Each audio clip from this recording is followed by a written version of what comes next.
Hey guys, we're here at Granville Crest. So karon atong i-feature ang Michael model with a minimum lot area of 100 square meters. So muni siya ang unit, muni ang exterior sa balay. Karon sulod ta.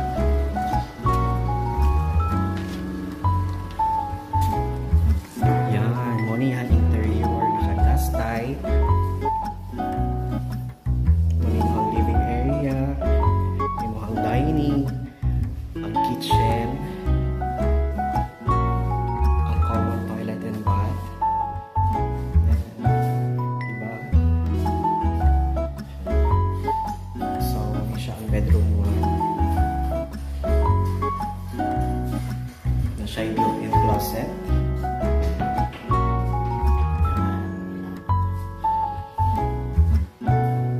And for the bedroom 2, morning. Siya'y toilet and bath, and na po siya'y built-in cabinet. Yan. Diba? Na siya'y perimeter fence. Diba hayag kayo kaya naka-glass type siya. And na siya'y drainage. Unihang gawas na siya'y own set. Na siya tank and na under the kitchen diri na siya drainage, yahang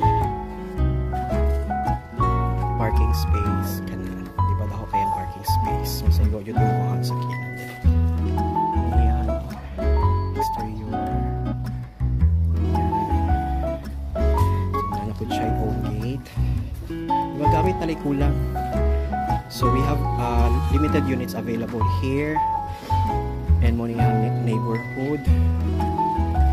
Diba, ongoing ang construction diri sa Granville Crest. So gina-insured yun sa Granville nga on time sila mo turn over sila ang unit. And we have limited units here, and if you're interested, just send me a message. Yan. Diba, nindot kayo ang Michael model. Bye!